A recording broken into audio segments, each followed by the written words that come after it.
ಬೆಳೆದಿದ್ದಾರೆ. ಇಬ್ಬರು ರಾಜಕೀಯವನ್ನು ಮಾಡ್ತಾನೆ ಬೆಳೆದಿದ್ದಾರೆ ಅಣ್ಣ ತಮ್ಮರು. ಆ ಒಂದು ನೆಲೆಗಟ್ಟಲೆ ಈ ಬಾಗಲಕೋಟೆ ಚುನಾವಣೆಗೆ ಭಾಳ ಆಸಕ್ತಿಪೂರ್ಣ ಅದ.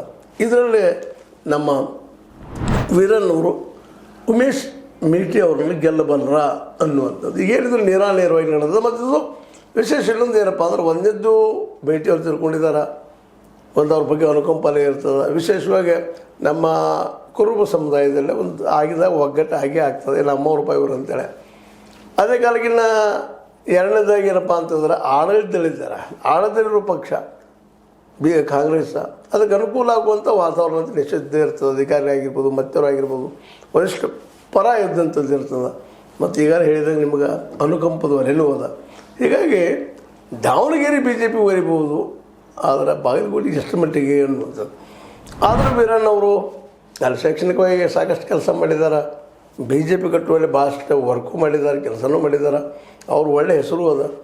ಹೀಗಾಗಿ ಮತ್ತು ಇನ್ನೊಂದು ಏನಾಗಿಬಿಟ್ಟಿದ್ದು ಅಂದರೆ ಇವತ್ತು ಅವರು ಕಾಂಗ್ರೆಸ್ಸಿಗೆ ಹೋಗಿದ್ದರಿಂದಾಗಿ, ಯಾರು ಮಲ್ಲಿಕಾರ್ಜುನ ಚಲಂತಿಮಠ ಅವರು ಕಾಂಗ್ರೆಸ್ಸಿಗೆ ಹೋಗಿದ್ದರಿಂದಾಗಿ ಸ್ವಲ್ಪ ಒಗ್ಗಟ್ಟು ಆಗಬಹುದಾ BJPಯಲ್ಲಿ ಅನ್ನೋದು ಒಂದು ಮಾತುಗಳು ಕೇಳಿ ಬರ್ತಾ ಇದೆ. ಮೋಸ್ಟ್ಲಿ ಆಗ್ಬೋದು ಅನ್ನಿಸ್ತಾ ಇದೆ ಒಟ್ಟಾರೆಯಾಗಿ. ಮತ್ತು ಇನ್ನೊಂದು ಏನಪ್ಪ ಅಂತಂದ್ರೆ ಗ್ಯಾರಂಟಿ ಇದು ಭಾಳ